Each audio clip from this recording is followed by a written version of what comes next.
What is good, my YouTube family? I missed y'all. Wait, did you think I was gonna abandon the Division 2 just because I became a game developer? Nah, this game is just in hibernation at the moment. But don't worry, I'ma still bring that fire. So a lot of my subscribers have been asking me to make an updated Ravenous build. I could have easily slapped something together, but that'll be disingenuous. So I'd rather just refer you to the strongest Ravenous build I've ever made. The link is right here, and it'll also be in the description. It's called Pain. Because honestly, there aren't too many build variations that can be made with this weapon. The exotic talent that it gives you are weapon damage and bonus armor. And in Division 2, bonus armor is usually associated with close quarter combat. It is useful when trading bullets in a fight, but not more useful than the other aspect of the talent, which is weapon damage. Now, if you check out the Ravenous build in the description, it's the one I'm using now, then you'll see exactly how to capitalize on that weapon damage the most. But this video is different. I use the Ravenous extensively.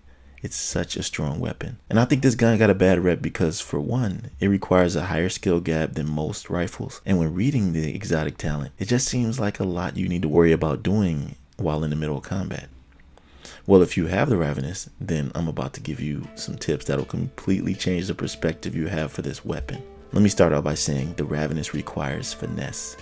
A smooth touch like a beast that needs to be tamed, and once it is, will be yours forever to command at will. Now, when looking at the concept of switching shoulders, that alone will make you feel compelled to do it, even if you don't need to. Think about it, and look at how much base damage this does. Very few rifles can reach this number.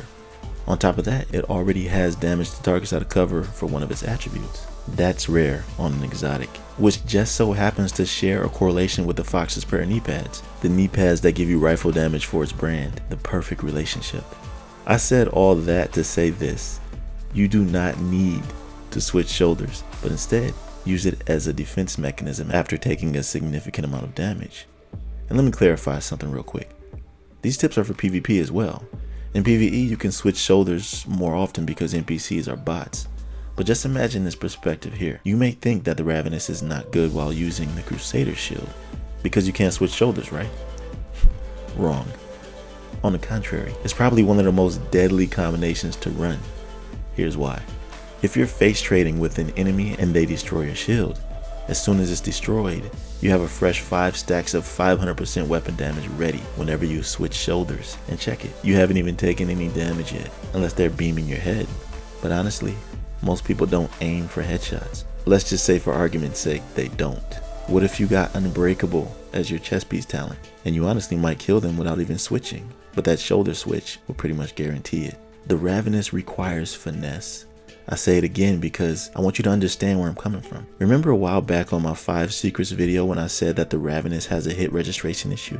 That when firing before switching shoulders, wait a sec or two so the game can have a chance to register the explosions, otherwise you won't get your full damage. Well, the concept plays right into this playstyle because first of all, rifles are meant to be played from a distance, where you can zone enemies and control the battlefield. Well, if you pick your shots wisely while taking minimal damage, once you get those stacks, then switch shoulders is pretty much over for them. The in-your-face style trying to fight and get bonus armor at the same time can work. I just don't think it's as effective as zoning and picking your shots. Now, the only way I was able to figure this out is with experience using the Ravenous in all content. And there are 3 things you need in order to be successful with it.